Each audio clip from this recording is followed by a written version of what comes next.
kelompok 3, di mana topiknya terkait syarat pokok tes yang baik. Oke, kepada kelompok 3 dipersilakan.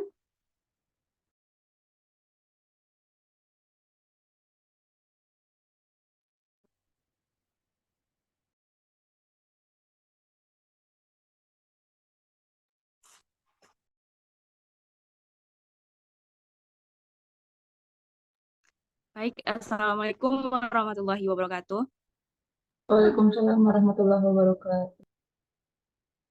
Puji syukur, marilah kita panjatkan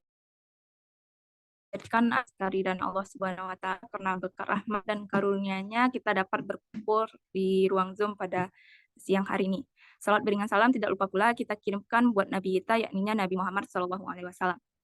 Yang terhormat yaitu Ibu Dr. Anda Tin Indrawati MPD dan Ibu Fadila Suciana MPD selaku dosen pengampu mata kuliah evaluasi pembelajaran berbasis digital di SD. Baik, pada kesempatan kali ini kami dari kelompok 3 akan mempresentasikan materi mengenai syarat pokok tes yang baik.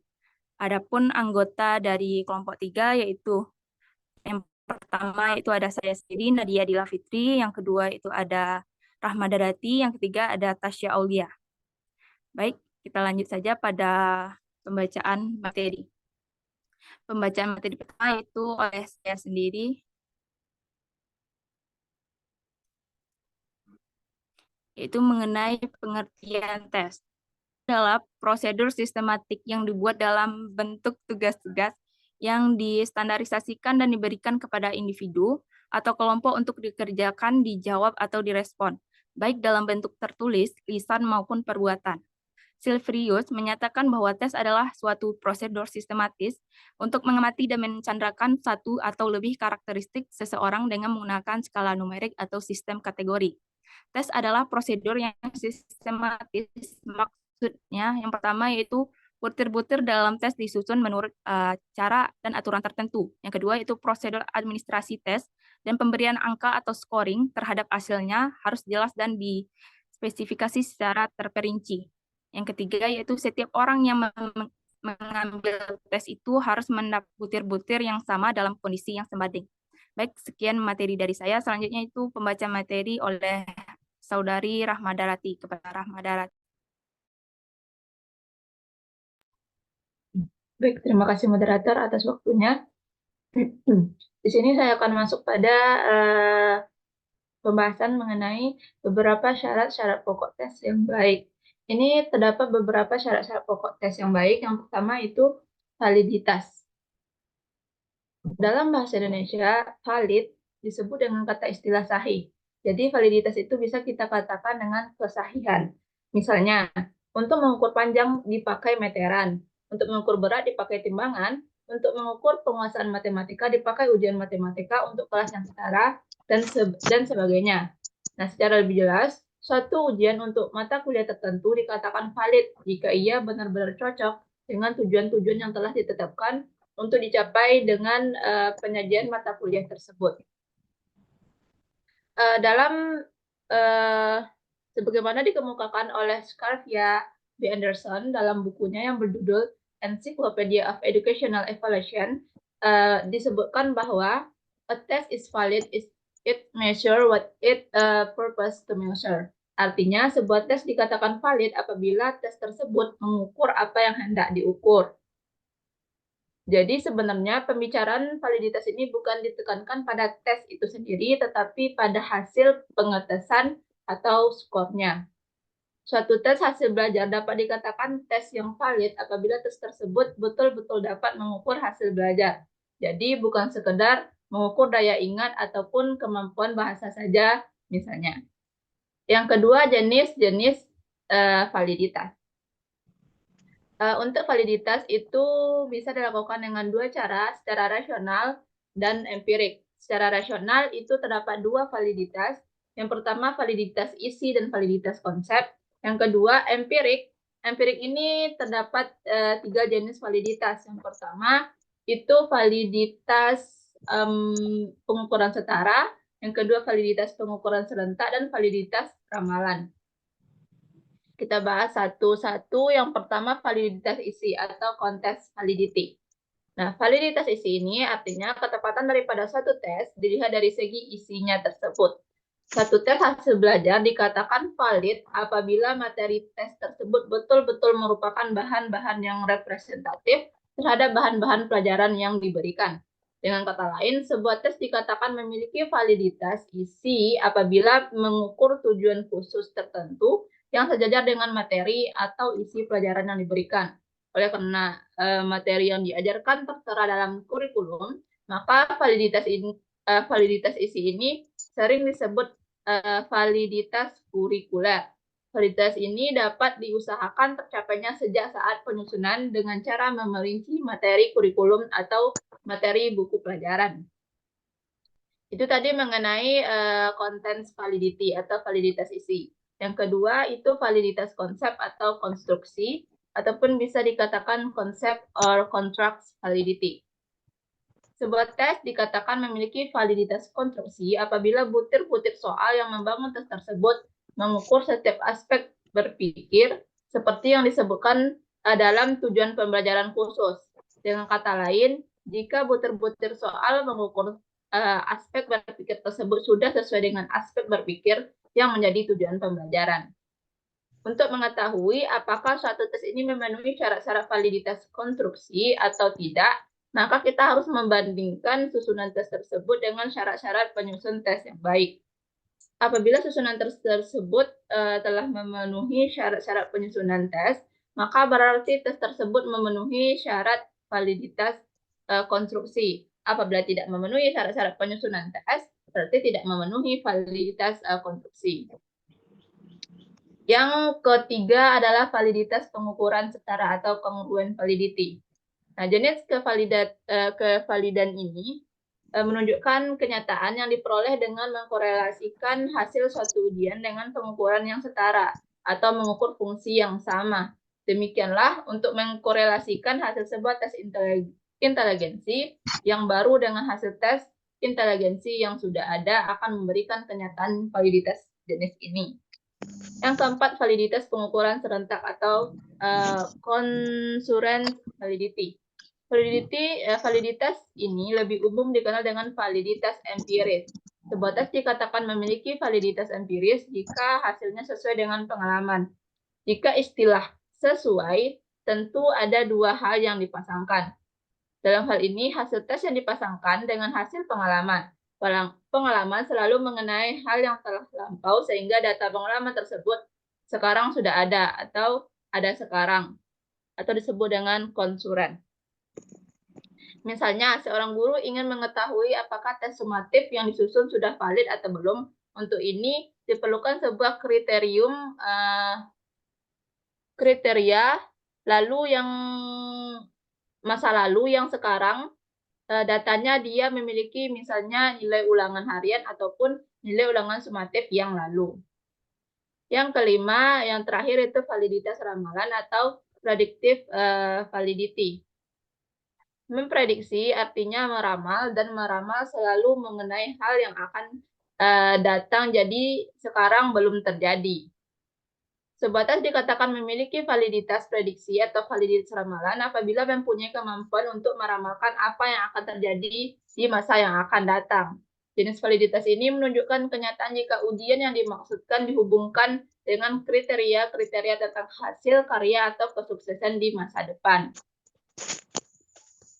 Selanjutnya, syarat dari tes yang baik itu yang kedua reliabilitas atau kehandalan. Reliabilitas dari bahasa Inggris asal katanya itu rely yang artinya percaya atau kepada, dan reliable artinya dapat dipercaya. Nah, reliabilitas atau keajegan mengacu pada konsistensi dari hasil tes. Jika reliabilitas atau keajegan mengacu kepada konsistensi dari hasil tes. Meskipun tes tersebut diberikan kepada beberapa kali siswa yang sama, hasilnya akan tetap atau konsisten.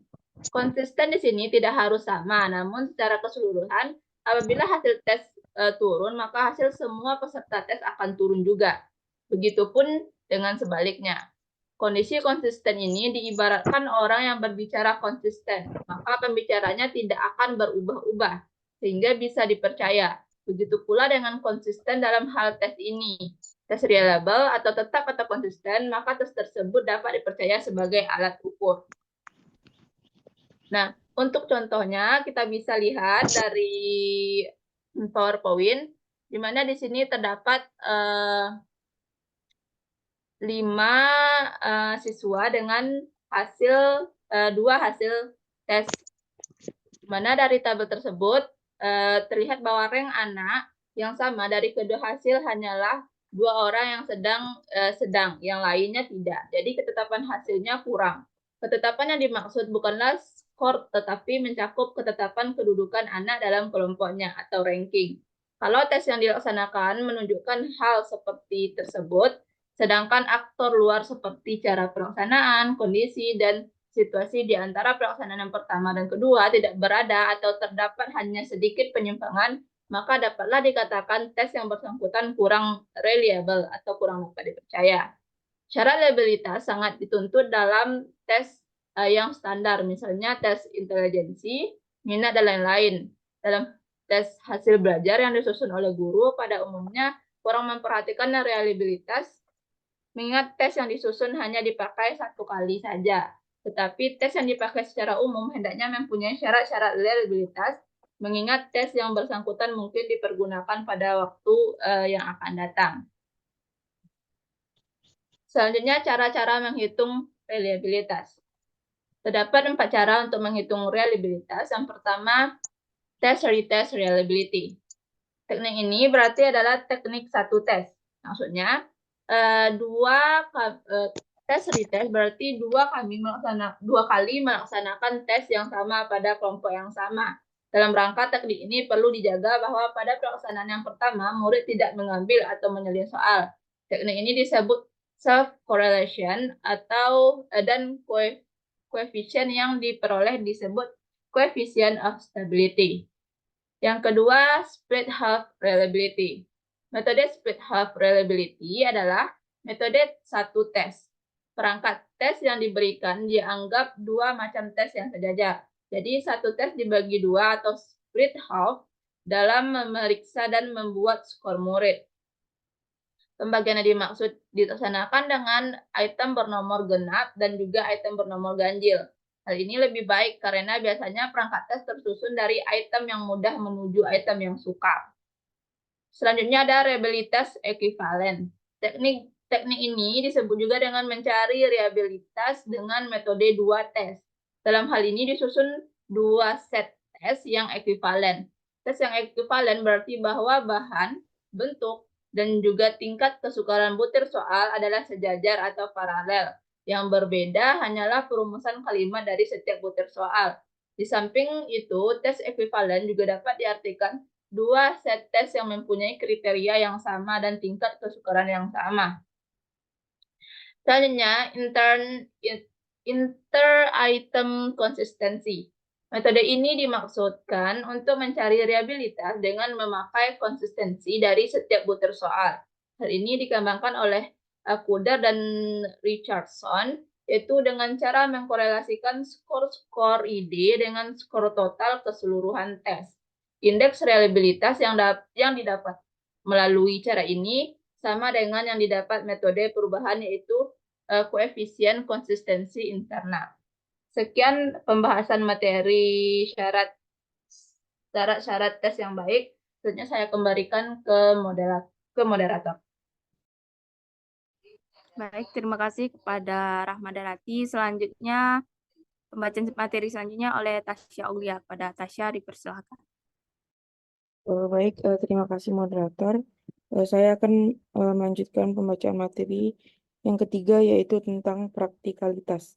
Nah, praktikalitas ini berarti bahwa bersifat praktis, artinya mudah dan senang dalam pemakaiannya. Praktikalitas berkaitan dengan kemudahan dan kemajuan yang didapatkan siswa dengan menggunakan bahan ajar, LKS, instrumen, atau produk yang lainnya. Nah, praktikalitas ini adalah tingkat keterpakaian dan keterlaksanaan bahan ajar oleh siswa dan guru, yaitu melaksanakan pembelajaran dengan menggunakan bahan ajar yang telah direvisi berdasarkan penilaian validator.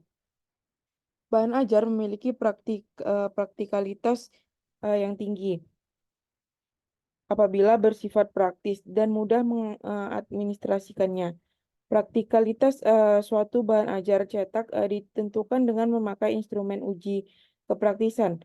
Instrumen uji kepraktisan yang digunakan ada dua, yaitu instrumen uji kepraktisan menurut pendidik dan instrumen kepraktisan menurut peserta didik. Nah, jenis praktikalitas ini ada dua. Yang pertama, praktikalitas yang diharapkan. Nah, suatu produk diharapkan dapat berguna sesuai dengan perencanaan ketika diuji cobakan. Jadi, pembuatan produk harus menyusun produknya agar dapat digunakan di lapangan. Yang kedua, praktikalitas aktual.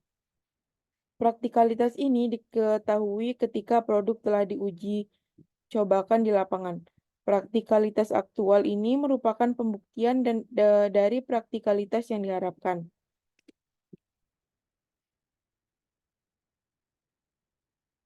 Nah, ini uji praktikalitas ini dilakukan dengan tadi yang dua langkah, yaitu uji praktikalitas oleh pendidik. Nah, uji praktikalitas ini yang pertama yaitu penelitian memberikan bahan ajar cetak yang telah divalidasi dan direvisi kepada guru. Yang kedua, peneliti memberi pengarahan tentang cara pengisian angket kepada guru.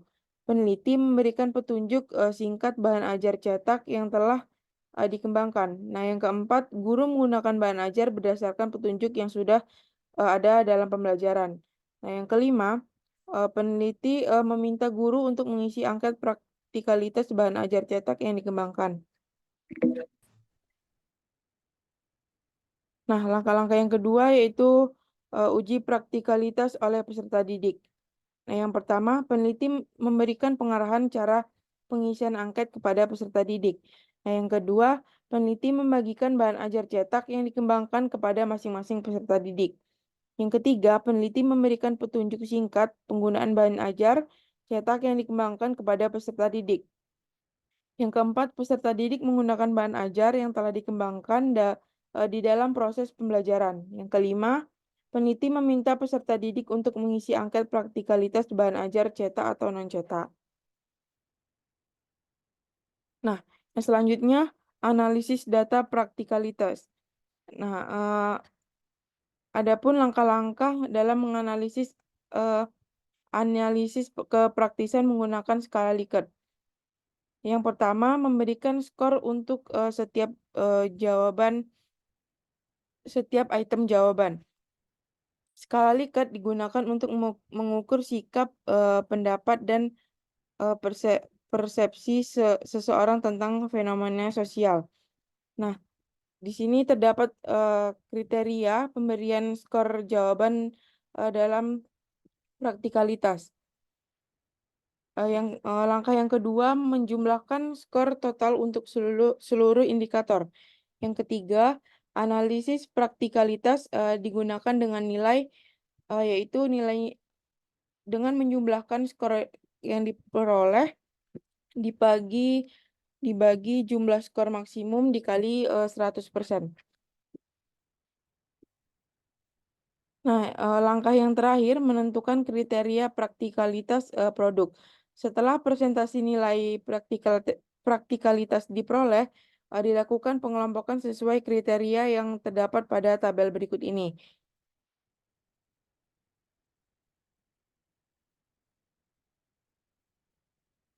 Nah, syarat pokok tes yang keempat yaitu objektivitas. Sebagaimana telah kita ketahui bahwa objektif berarti tidak mengandung unsur-unsur pribadi. Dalam hubungan ini, suatu tes dapat dikatakan objektif dan memiliki objektivitas apabila tes tersebut disusun dan dilaksanakan sesuai dengan apa yang ada. Instrumen penilaian hendaknya terhindar dari pengaruh-pengaruh objektivitas pribadi dari evaluator dalam menetapkan hasilnya. Dalam menekankan pengaruh objektivitas yang tidak bisa dihindari, hendaknya evaluasi dilakukan dengan mengacu pada pedoman pertama yang menyangkut masalah kontinuitas dan komprehensif. Evaluasi harus dilakukan secara kontinu, terus-menerus. Dengan evaluasi yang berkali-kali dilakukan, maka evaluator akan memperoleh gambaran yang lebih jelas tentang keadaan audiens yang dinilai. Evaluasi yang diadakan hanya satu atau dua kali tidak dapat memberikan hasil yang objektif tentang keadaan audiens audiens yang dievaluasi. Objektivitas suatu tes ditentukan oleh tingkat atau kualitas kesamaan skor-skor yang diperoleh dengan tes tersebut. Meskipun hasil tes ini dinilai oleh beberapa penilai, sehingga diperlukan kunci jawaban tes atau scoring key. Nah, kualitas objektivitas suatu tes ini dapat dibedakan menjadi 3 tingkatan. Yang pertama, objektivitas tinggi adalah jika hasil-hasil tes itu menunjukkan tingkat kesamaan yang tinggi, contohnya tes yang sudah distandarisasi hasil penilaian objektifnya. Yang kedua, objektivitas sedang ialah seperti tes yang sudah distandarisasi, tetapi pandangan subjektif skor mungkin muncul dalam penilaian dan interpretasinya. Yang ketiga, objektivitas fleksibel ialah seperti beberapa jenis tes yang digunakan oleh lembaga bimbingan dan penyuluhan untuk keperluan konseling, misalnya tes yang bersifat open end item. Nah, yang selanjutnya yaitu faktor-faktor yang berhubungan dengan syarat objektivitas. Yang pertama, perkonstruksian tes. Tes informal ini sering dikonstruksikan tidak memenuhi langkah-langkah yang seharusnya dilaksanakan. Item-item adalah dibuat saja. Dalam rangka tes ini, sering seseorang membuat tes hanya berdasarkan bahan pelajaran apa yang diingatnya saja, tidak memakai buku sumber yang sekaligus merupakan buku wajib atau pegangan dalam mata pelajaran. Sebenarnya masih kurang baik, mengingatkan bahwa yang akan dites itu meliputi skill attitude dari murid. Dengan hanya mempedomani buku itu saja, maka terungkaplah beberapa masalah penguasaan murid terhadap bahan pelajaran yang diberikan. Oleh karena itu, buku wajib atau pegangan guru serta tujuan instruksional khususnya dari setiap mata pelajaran. Nah, yang kedua, penentuan jawaban. Masalah yang kedua ini penting ditekankan oleh dalam bentuk teks esai. Guru harus lebih dulu menetapkan jawaban-jawaban yang ditentukan dari setiap soal yang akan ditanyakan. Dalam penentuan jawaban ini, yang dianggap built-in harus pula ditentukan luasnya atau dalamnya jawaban yang diminta. Mungkin saja jawaban yang diminta lebih dari satu macam. Untuk itu harus ditentukan terlebih dahulu urutan pentingnya atau urutan tepatnya jawaban yang bermacam-macam ini. Nah, yang ketiga, penentuan nilai. Masalah penentuan nilai ini sangat erat hubungannya dengan penentuan jawaban. Yang pertama, harus ditentukan ialah bentuk nilai yang diberikan. Apakah nilai dalam bentuk angka satuan nilai dalam berbentuk rating. Nah, yang keempat, analisa nilai. Dalam buku-buku evaluasi, analisa nilai disebut juga interpretasi skor. Seperti yang disebutkan di atas bahwa interpretasi skor ini dalam teks kemampuan yang standar tidak mengalami kesulitan karena normal interpretasi dan kalaupun ada norma harus ditinjau latar belakang dari tes itu. Untuk latar belakang yang sangat berbeda ini sangat perlu adanya peninjauan terhadap norma yang dibuat dalam manual tes itu. Sekian pembacaan materi dari saya kembalikan kepada moderator. Baik, terima kasih kepada Tasya Aulia yang telah membacakan materi. Sekian penyampaian materi dari kelompok 3. Kita lanjut pada sesi selanjutnya, yaitu sesi penambahan materi. Kepada teman-teman yang ingin menambahkan materi, dipersilakan untuk raise hand.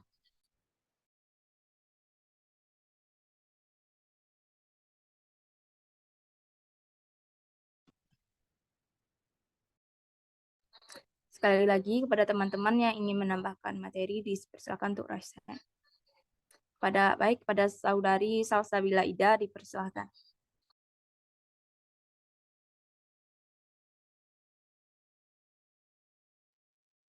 Baik, terima kasih moderator. Saya Salsabila Ida Putri Sasa. Dari kelompok 2, izin menambahkan materi mengenai jenis-jenis reliabilitas. Nah, secara garis besar ada dua macam cara menentukan reliabilitas instrumen, yaitu reliabilitas eksternal dan reliabilitas internal. Nah, yang pertama, reliabilitas eksternal.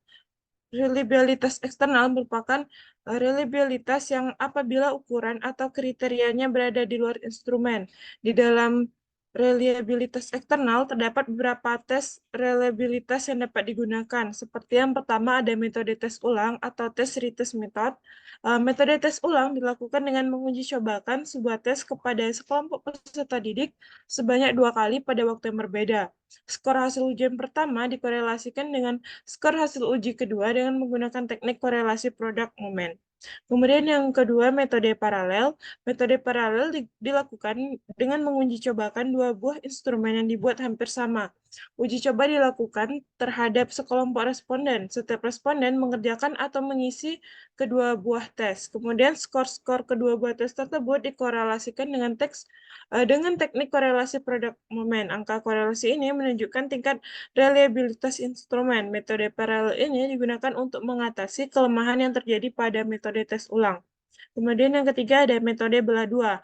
Metode belah dua digunakan untuk mengatasi kelemahan-kelemahan yang terjadi pada metode bentuk paralel dan metode tes ulang, karena metode ini memungkinkan mengestimasi reliabilitas tanpa harus menyelenggarakan tes 2 kali. Kemudian yang jenis kedua ada reliabilitas internal. Pada reliabilitas internal ini, uji coba dilakukan hanya 1 kali dan menggunakan 1 instrumen.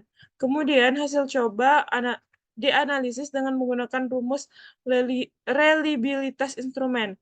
Reliabilitas internal dapat diuji berdasarkan bentuk instrumennya. Seperti yang pertama ada reliabilitas instrumen bentuk dikotom.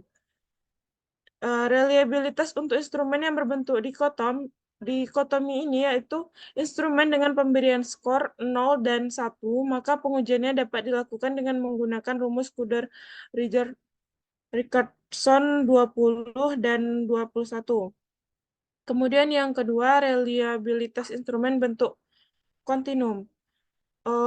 Reliabilitas untuk instrumen yang berbentuk kontinum yaitu instrumen dengan pemberian skor yang skornya merupakan rentangan 0 sampai 10, 0 sampai 100 atau membentuk skala 1 sampai 3, 1 sampai 5 atau 1 sampai 10. Maka pengujiannya dapat dilakukan dengan menggunakan rumus Alpha-Cronbach. Oke, sekian penambahan materi dari saya. Saya kembalikan kepada moderator. Baik, terima kasih kepada saudari Salsabila Ida Putri Sasa.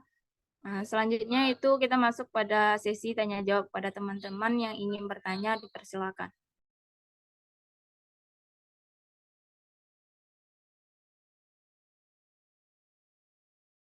Baik, kepada saudari Nur Azizah, dipersilakan. Baik, terima kasih moderator. Sebelumnya perkenalkan nama saya Nur Aziza dengan NIM 21129083 dari kelompok 7 evaluasi. Nah, di sini kan tadi kelompok penyaji telah menjelaskan dan memaparkan mengenai validitas ramalan atau disebut juga dengan predictive validity, di mana validitas ini tuh adalah validitas yang meramal, di mana meramalnya itu mengenai hal yang akan datang jadi hal yang akan datang dan sekarang belum terjadi. Nah, sebelum dikatakan tes memiliki validitas itu, ramalan apabila mempunyai kemampuan untuk meramalkan apa yang akan terjadi di masa yang akan datang. Ini kan bolak-balik ya kalimatnya ya. Nah, apakah dengan validitas tersebut mumpuni dan relevan untuk dijadikan sebagai dasar untuk melakukan uji tes? Itulah pertanyaan saya. Saya ulangi sekali lagi, moderator, sepertinya saya membelit-belit. Jadi kan validitas ramalan atau disebut juga dengan predictive validity, di mana validitas tersebut itu artinya validitas yang memprediksi atau meramal, di mana meramalnya itu sesuatu yang belum terjadi. Nah, apakah validitas tersebut itu mumpuni atau relevan untuk dijadikan dasar dalam melakukan uji tes? Nah, sekian pertanyaan dari saya kembalikan ke moderator. Terima kasih.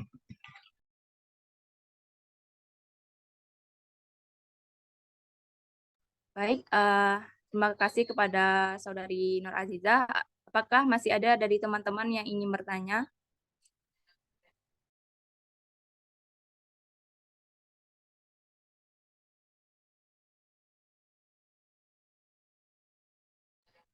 Baik, jika tidak ada dari teman-teman yang ingin bertanya lagi, mohon izin untuk berikan kami sedikit waktu untuk mencari jawaban dari teman-teman.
Baik, kepada teman-teman, kami dari kelompok izin menjawab pertanyaan dari Saudari Nur Azizah, yaitu pertanyaan dari Nur Azizah yang akan dijawab oleh Saudari Rahmadarati. Kepada Rahmadarati, dipersilakan.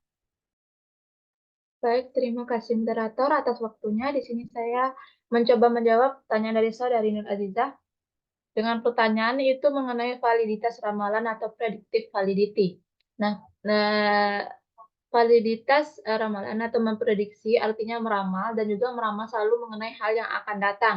Jadi sekarang belum terjadi.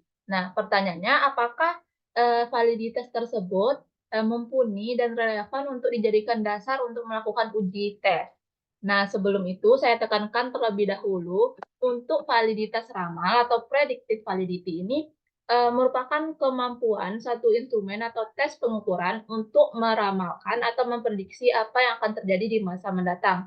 Memang validitas ramalan ini untuk mengukur sejauh mana sebuah tes ini dapat dan dengan tepat memprediksi hasil atau perilaku di masa depan.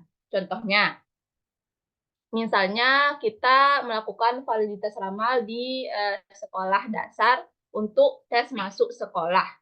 Nah, jika tes masuk sekolah memiliki validitas ramal yang tinggi, artinya hasil tes tersebut dapat dengan akurat untuk memprediksi prestasi belajar siswa setelah mereka menjadi siswa di sekolah tersebut. Jadi misalnya nih, biasanya kan untuk sekolah dasar itu ada kita anggaplah ada kelas unggulannya. Nah, sebelum kelas unggulan itu tentu ada tesnya untuk menempatkan siswa tersebut di kelas unggul tersebut. Jadi tes itulah yang dikatakan validitas ramal atau disebut juga predictive validity apabila pada saat tes masuk untuk kelas unggulan tersebut dia mendapat nilai A misalnya. Nanti setelah dia ditempatkan di kelas unggulan tersebut, apabila nilainya tetap bagus atau tetap konsisten seperti itu, maka hasil validitas ramalnya baik. Jadi uji validitas ramalnya itu tinggi. Artinya jika terdapat korelasi yang signifikan antara hasil tes masuk sekolah dengan prestasi belajar siswa di masa depan, maka tes masuk sekolah tersebut memiliki validitas ramal yang baik. Nah, validitas ramal ini memang penting dalam konteks pendidikan karena dapat membantu dalam pengambilan keputusan terkait seleksi siswa, penempatan siswa di kelas ataupun program yang sesuai dan juga perencanaan pendidikan di masa depan. Selanjutnya Nur Azizah bertanya apakah uji validitas tersebut mempunyai atau relevan dijadikan dasar untuk melakukan uji tes. Tentu saja uji validitas itu relevan selagi validitas ramal atau prediktif validity-nya terhadap konteks uji tes tersebut tinggi, artinya sama gitu. Jadi kemampuan tes tersebut dapat meramalkan atau memprediksi hasil ataupun perilaku siswa di masa depan. Jadi sebuah tes memiliki validitas ramal yang tinggi, artinya hasil tes tersebut dapat dengan akurat memprediksi prestasi belajar siswa setelah mereka menjadi siswa di sekolah tersebut. Nah, sekian jawaban yang bisa saya berikan. Saya kembalikan kepada moderator. Baik, terima kasih kepada Saudari Rahmadarati. Apakah dari teman-teman ada yang ingin menambahkan jawaban dari pertanyaan Nur Azizah? Jika ada, dipersilakan untuk raise hand.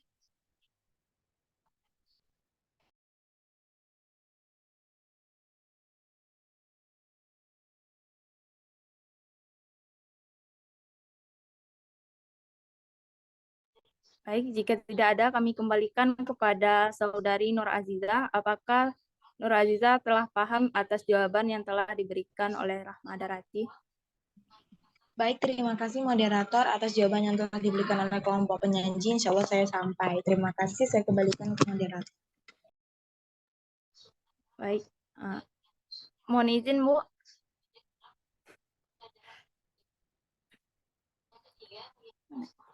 Ya, Untuk selanjutnya dibuka sesi selanjutnya atau bagaimana Bu? kalau ada yang masih mau bertanya, boleh disilakan buka lagi sesi kedua. Baik Bu.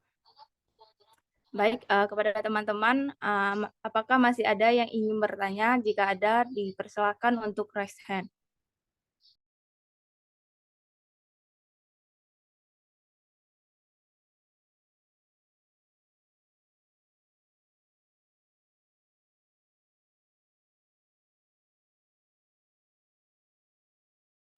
Sekali lagi, apakah dari teman-teman masih ada yang ingin bertanya?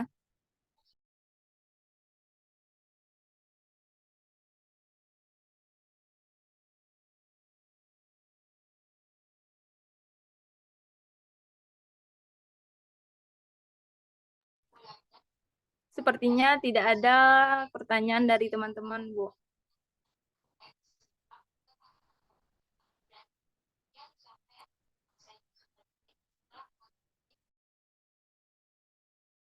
Oke, berarti tidak ada lagi yang bertanya ini.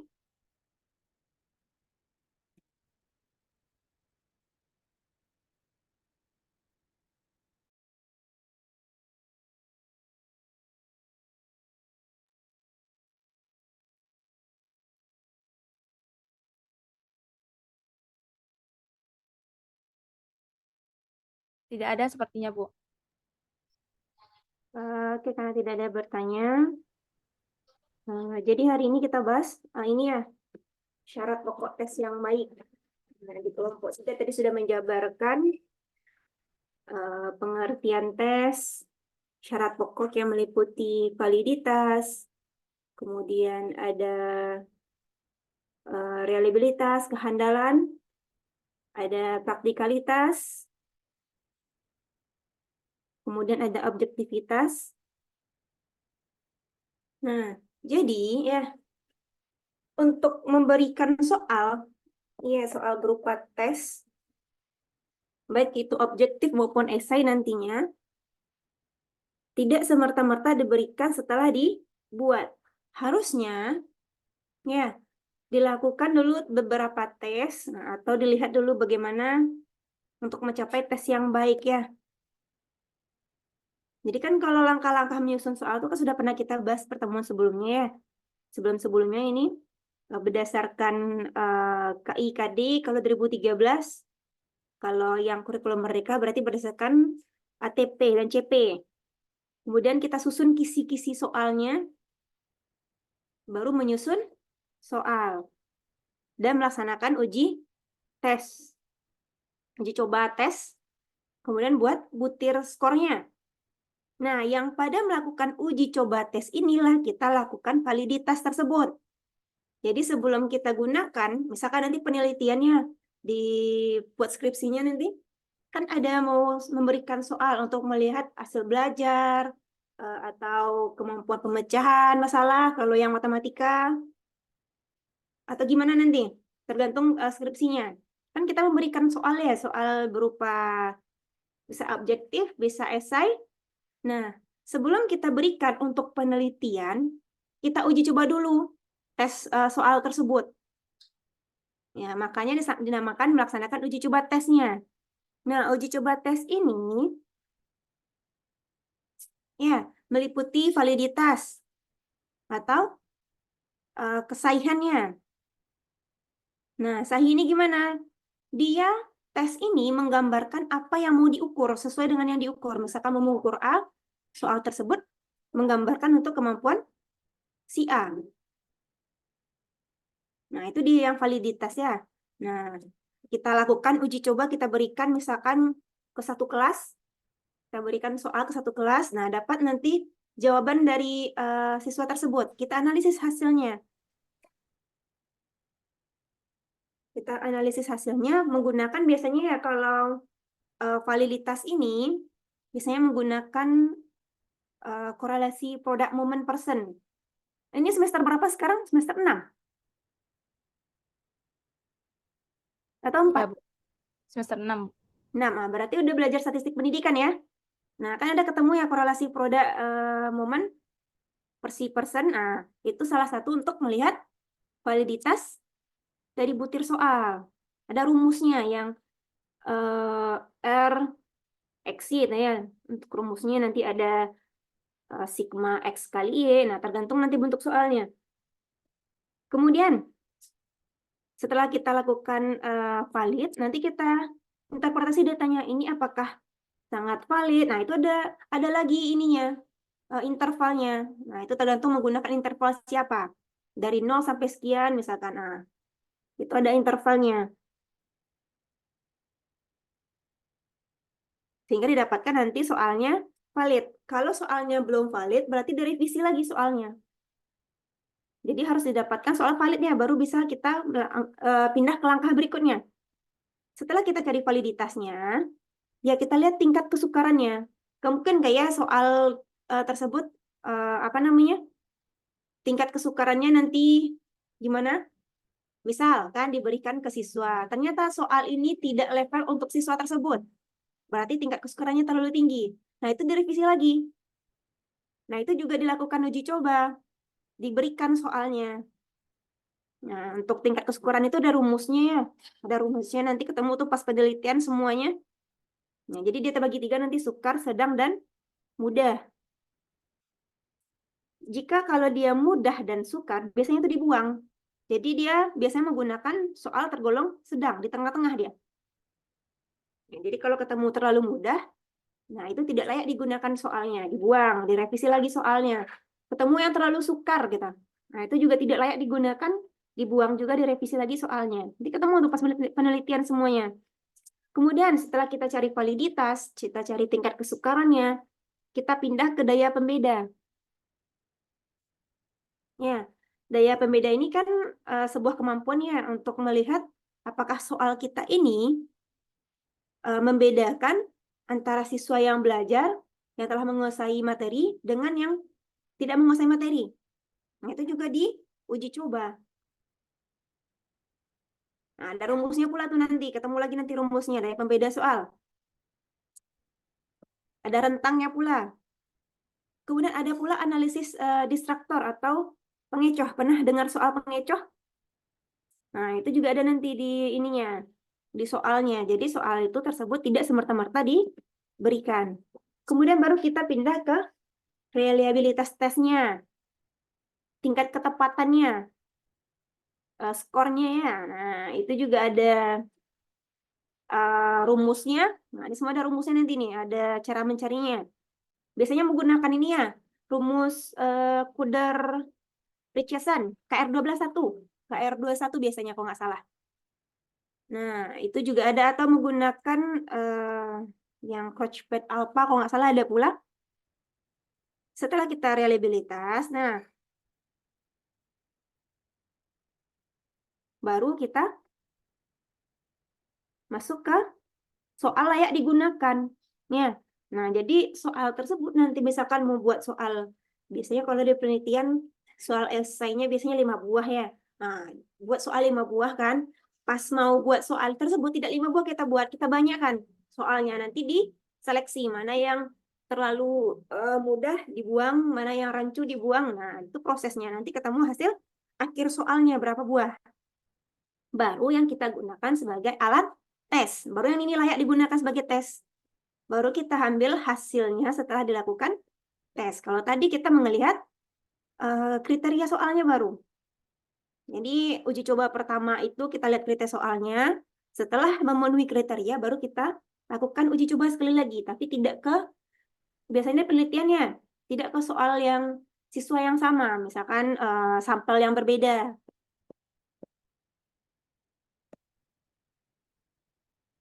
Itu dia ya. Kemudian untuk buat kisi-kisi, nah itu tidak apa namanya, tidak ada tabelnya biasanya itu.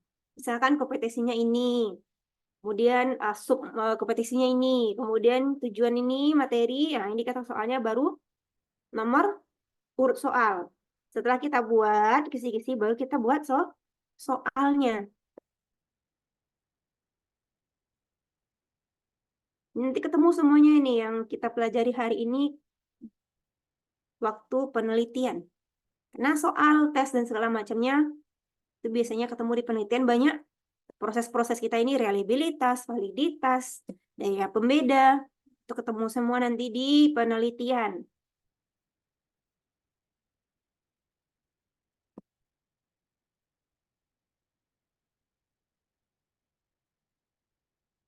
Kalau yang sudah pernah belajar proposal ya, kan ada namanya validitas pada penelitian pengembangan serta validitas pada tes soal. Nah, itu dia berbeda ya. Tidak sama itu validitasnya. Kalau validitas tes soal yang kita pelajari hari ini, ada kita uji coba, kemudian analisis pakai korelasi produk tadi. Nah, kalau ketemu dulu yang buat proposal pengembangan, ketemu namanya validitas. Nah, itu beda lagi validitasnya. Jadi validitas ini tergantung ini ya konteksnya. Jangan disamakan ya. Memang validitas itu artinya sahih, tapi dia berbeda pengertian di situasinya. Validitas tes itu berbeda dengan validitas produk ketika penelitian pengembangan nanti. Kita sudah belajar ya proposal penelitian. Ada ketemu ya di kalau baca-baca dulunya waktu kuliah ada di penelitian pengembangan namanya validitas. Kemudian ada di penelitian yang biasanya berjudul pengaruh terhadap ini, melihat kemampuan ini. Nah, itu ada juga validitas di dalamnya ya. Nah, itu beda pengertiannya. Jadi yang kita pelajari validitas pada penelitian pengaruh ini. Tes.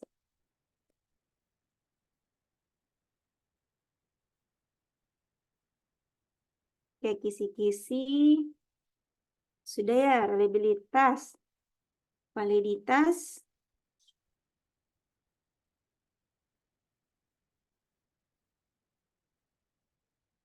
Kemudian, nah ini ada kriterianya nih di dalam makalahnya. Kriteria skor.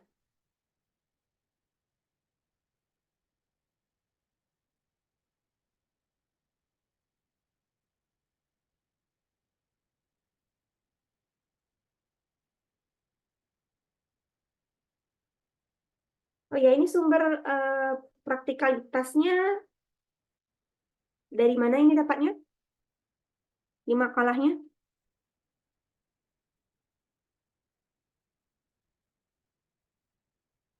Nah, ini ada di makalahnya ya. Sedikit ini di makalahnya ada tentang praktikalitas.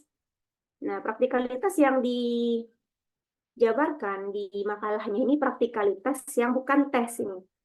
Ini kalau buat penelitian pengembangan, membuat produk baru atau mengembangkan produk, atau merevisi produk, nah baru ini yang namanya praktikalitas. Nah, ini sedikit ini ya, melenceng ini materinya.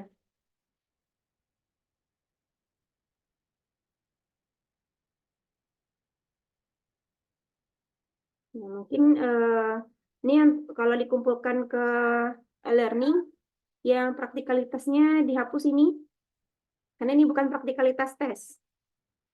Ini praktikalitas produk.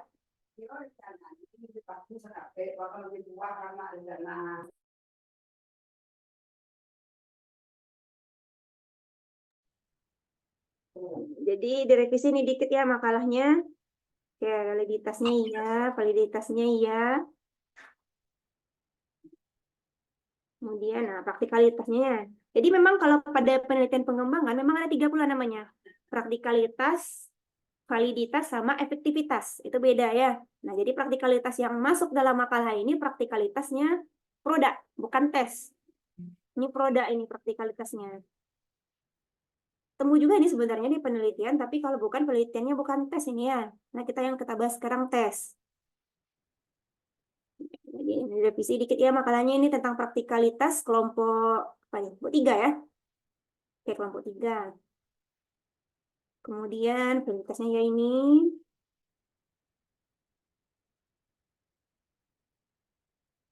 Jenis-jenis validitas.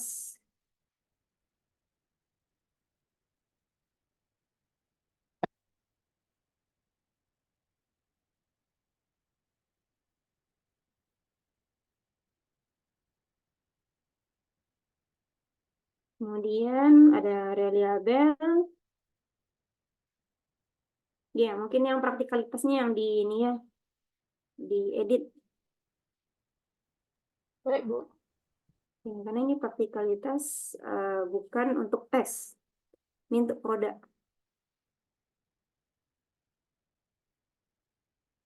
Kalau ada yang baca-baca sumber tesis di S2 tentang pengembangan ketemu ini praktikalitas. Oke, sampai sini ada pertanyaan?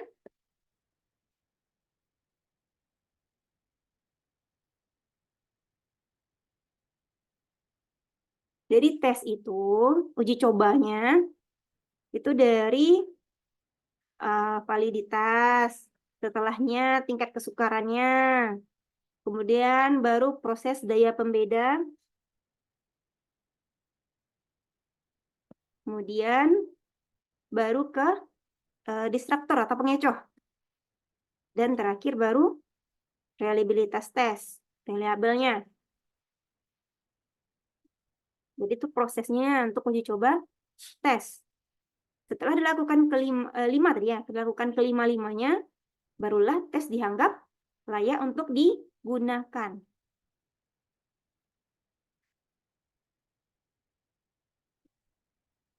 Baru bisa kita lakukan uji coba atau baru kita gunakan untuk tes, untuk keperluannya, misal tesnya pemecahan masalah, hasil belajar, dan segala macamnya.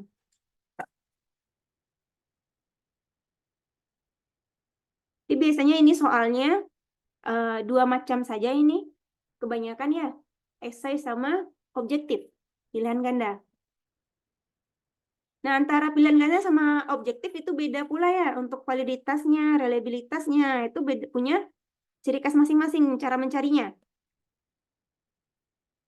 Beda pula kalau untuk esai nanti ada perbedaan sedikit ya untuk objektif, karena skornya pasti berbeda. Kalau kita objektif kan skornya antara 0 sama skor paling benar ya. Kalau objektif, nah 2 itu pilihan skornya. Tapi kalau ke dia nanti esai kan bisa antara kemungkinan dari 0 sampai maksimal. Bisa nanti misalnya maksimalnya 10, ya bisa dapat 5, 6, 7. Nah, itu beda lagi cara tesnya nanti. Cara ujinya yang reliabilitas, validitas. Nah, itu ada beda nanti. Kalau mau lihat secara ini yang lebih dalam lagi, bisa dibuka-buka penelitian seniornya di perpustakaan, cari yang biasanya berjudul pengaruh terhadap hasil belajar. Kalau yang khusus matematika ada pemecahan masalah. Nah, itu ada nanti di sana kelihatan gimana cara reliabilitasnya tes esai sama reliabilitasnya tes reliabelnya tes objektif atau pilihan ganda. Oke, ada pertanyaan?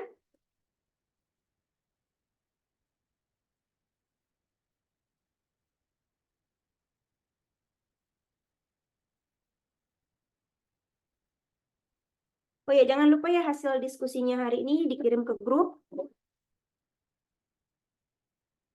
Kemudian, oh ya, untuk e-learningnya sudah bisa, itu mau upload tugas, itu sudah bisa. Silakan kalau ada yang mau upload tugas, makalahnya, sama tugas ini ya.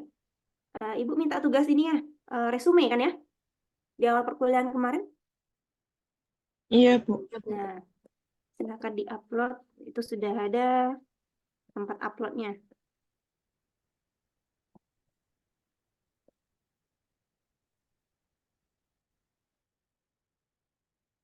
Nah, jadi sebenarnya banyak ini bahasannya ya, gimana cara melihat reliabilitas, validitas. Nah, misalnya contohnya tidak ada. Tapi yang jelas ya, dipahami soal itu baru layak digunakan setelah kita melewati tahap-tahap tadi. Nah, itu harus dipahami ya. Jadi nanti kalau penelitian, sebelum menggunakan soal tersebut pada penelitiannya, di awal-awal itu sudah ada nanti cara menguji kelayakannya dari validitas sampai ke reliabelnya.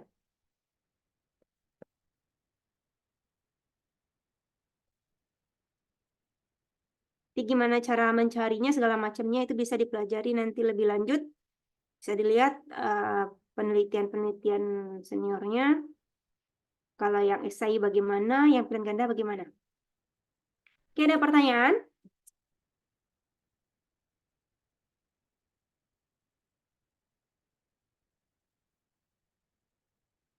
Oke, karena tidak ada pertanyaan, kita akhiri perkuliahan hari ini.